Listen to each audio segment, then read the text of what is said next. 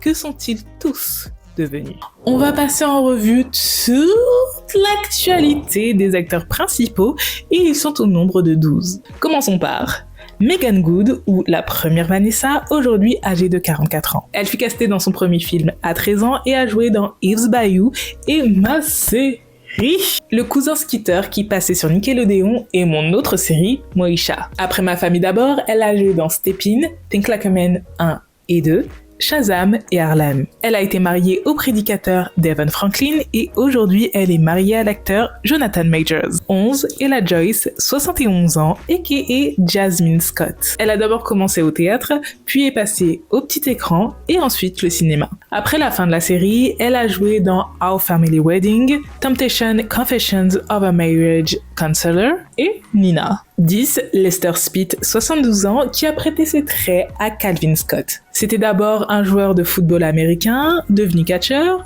puis acteur. Et il faut savoir qu'il y a bien un point commun entre Malcolm et Ma famille d'abord. Et c'est lui, puisqu'il a joué dans les 2 séries. Par la suite, il a joué dans Walker, Texas Ranger, NCIS, Prison Break, Bones et Transformers. De plus, il a prêté sa voix pour la série de jeux Gears of War. 9. Jasmine Recall Dillingham, où la première Claire a maintenant 37 ans. Après avoir fui la série, elle a charbonné comme pas possible. Elle est partie au Boston Ballet en 2001, puis elle a joué dans Malcolm et Eddie, The Jamie Foxx Show, Smart Guy, Tout le monde déteste Chris, Monk, Crazy Ex-Girlfriend, The Office, New Girl et The Lincoln Lawyer. 8. Andrew McFarlane ou Tony Jeffers, âgé de 39 ans de nos jours. D'abord mannequin à 12 ans, il a ensuite enchaîné les petits rôles dans le Late Show avec David Letterman, dans Any Day Now, The Amanda Show et Urgence. Après 2005, il a joué dans La vie secrète d'une ado ordinaire et dans Dance Flick. Depuis, McFarlane est passé du statut d'acteur à celui de chef d'entreprise avec 2 activités à son actif. Il dirige la pizzeria Pizza Cult à Bali et une plateforme qui aide les particuliers à se lancer dans le secteur des jus de fruits appelé Start a Juice Bar. 7. Brooklyn Sundano, 45 ans, celle qui jouait Vanessa Scott Kyle. Ado, elle chantait dans la chorale de gospel de son église et passait ses étés en tournée, assurant les chœurs pour sa célèbre mère. Alors qu'elle suivait des cours de théâtre à New York, Sundano a été repérée par un agent de mannequin et a signé un contrat avec l'agence Ford Modeling Agency. Elle obtient son premier rôle en 2003 grâce à Ma famille d'abord. Puis elle joua dans Rain, dans des films d'horreur, Somebody Help Me ou même Alone in the Dark, et elle a joué dans With This Ring, Body of Proof, Borders et Cruel Summer. Et ensuite, elle a dirigé le documentaire sur sa maman appelé Love to Love You, Donna Summer. Aujourd'hui, elle est mariée à Mike McGlaughlin, son copain de longue date, et ensemble, ils ont un enfant. 6. Noah Greg Cabby, 30 ans aujourd'hui, ou Franklin Aloysius Munford, à l'ancienne. Après la série, il a joué dans Grey's Anatomy, CSI Miami, Ghost Whisperer, Heroes, Heroes Reborn, Pretty Little Liars, The Perfectionist et All American. Et à 16 ans, il est entré à Harvard où il a obtenu son diplôme. Même si c'est pas Franklin, ça reste une grosse tête. Actuellement, il touche plus à l'écriture de scénarios. 5. Parker McKenna Posey ou Cady Kyle à 30 ans maintenant. L'après fut compliqué plus pour les autres que pour elle parce que les gens ont eu du mal à la voir grandir. Elle a eu un rôle dans Games People Play, iCarly et dans le clip de Sweet Sweet Baby de Macy Gray. Et dans plusieurs prods de BET et très active sur les réseaux sociaux. Elle a fait une apparition dans le clip Beautiful Lies de Young Bleu et Kehlani, en relation avec le rappeur / YouTuber et l'ex de Queen Naija, Chris Sales. Ce dernier fut arrêté pour l'avoir agressé. Depuis, ils ne sont plus ensemble. Dieu merci. En mai 2021, elle a révélé avoir donné naissance à sa magnifique fille Harley Rae avec son petit ami J.J. Wilson. 4. Jennifer Nicole Freeman ou la seconde Claire a 40 ans aujourd'hui. Grâce à la notoriété acquise par la série The Demon, elle fut l'égérie de la gamme de soins pour la peau Neutrogena. Puis elle a joué dans Real Husbands of Hollywood avec Kevin Hart, True to the Game, The Blackhamptons et beaucoup de téléfilms de Noël. Mariée au basketteur Hal Watson, ils ont eu une fille ensemble, Isabella Amour Watson, puis ont divorcé en 2015. De plus, elle a écrit un livre, Journey to Loving Yourself, le chemin vers l'amour de soi, après avoir subi une sévère dépression. 3. George Ogor ou Junior a maintenant 43 ans. Il n'a pas eu beaucoup de rôles par la suite, mais écrit énormément. En fait, il aime plus être du côté de l'écriture qu'autre chose. Et il n'aime pas la fame, mais il est toutefois reconnaissant de ce qui lui est arrivé. I'm not good at being famous, you know what I mean? I'm not the best at being recognized when I go out. You know, I'm thankful for it because it means people love the show and people love what I did. But I'm a quiet guy. I like just being behind the scenes. Il a quand même eu des rôles dans New York Police Judiciaire, Touched by an Angel, Dance Flick et a joué une version fictive de lui dans Second Generation Wayans. Il a déclaré dans l'émission The Dennis Show en 2017 qu'il avait beaucoup écrit sans être crédité et que c'était là son activité principale. C'est pas parce qu'on le voit pas qu'il ne travaille pas. 2. Tisha Michelle Campbell ou Janet Kyle, 57 ans cette année, après Ma famille d'abord, pour laquelle elle a gagné un prix au NAACP. Elle a joué dans Lemon and Mouth, The Protector, Tout le monde déteste Chris, Uncoupled, Dr. Ken, Proud Family, Empire, Good Times, et en plus elle a eu le temps de présenter plusieurs cérémonies. Et des fois avec sa BFF, Tichina Arnold. La go est talentueuse et she's still here. I'm still here. I'm still here. Le son là, il est devenu un mème alors que la chanson est d'une tristesse sans nom. Lol. Mariés à Dwayne Martin depuis 1996, ils ont eu 2 fils ensemble, puis après 21 ans de mariage, ils ont divorcé. Elle et Martin Lawrence se sont depuis réconciliés depuis sa plainte. Et avec son frère, elle dirige une application appelée Dope, des escalades lors d'interventions des agents de police, une application qui favorise les relations entre les policiers et la communauté. En tout cas, Lago is still here.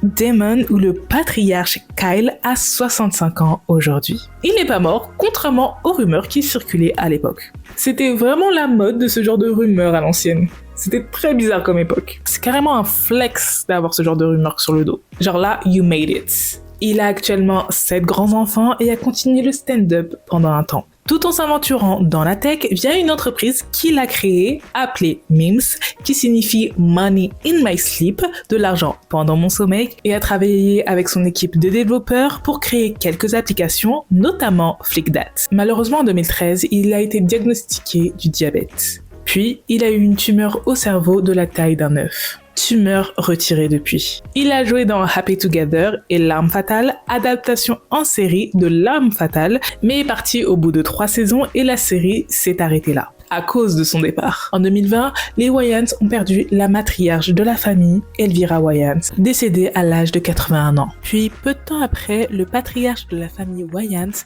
meurt en 2023. De plus, dans sa vie, il a eu droit à sa propre série, non pas une fois, mais 2 fois. La première fois, ça s'appelait Damon, et je crois que c'était en 1988, si je me trompe pas. Et la deuxième fois, c'est via la série Papa's House, courant 2024-2025, avec son fils Damon Wayans Jr. En plus de tout ça, il est auteur de best-sellers et a continué à toucher à la production comme il aime si bien le faire. Même si certaines scènes ont mal vieilli, on va pas se mentir, ou certains caractères, bon, l'écriture c'était caduque, genre la première Claire, vu qu'elle est noire foncée, elle est un peu plus agressive, et puis elle bouge son fiac. Et la Claire plus claire, là elle est un peu plus douce, un peu plus... Tu vois le genre? Mais bon, c'est qu'un détail. C'est pas une série parfaite qui se prétend l'être, et c'est pas une série qui se prend au sérieux. Et d'une certaine manière, c'est ça qui est génial avec cette série. C'est une série feel good et familiale, drôle, marrante, sans prise de tête. Ma famille d'abord, c'est vraiment ma safe place. Et je sais que je ne suis pas la seule. Cette série a bercé l'enfance et l'adolescence de beaucoup d'entre nous. Et continue à être encore dans nos vies, dû à sa qualité, son humour, son rythme, ses histoires, ses scènes cultes et ses personnages. Merci pour le poulet, Damon Wayans. Et dis-moi, est-ce que cette série fait partie de tes favoris? Quelle était ta scène préférée, ta scène la plus drôle et ton personnage chouchou? Dis-moi tout. Sur ce, on se retrouve en bas dans les commentaires et on se retrouve plus tard pour une nouvelle vidéo. Merci d'être resté jusque-là, vraiment merci. Tu sais pas à quel point ça me touche. Je te fais plein de bisous, cordialement, Tendo.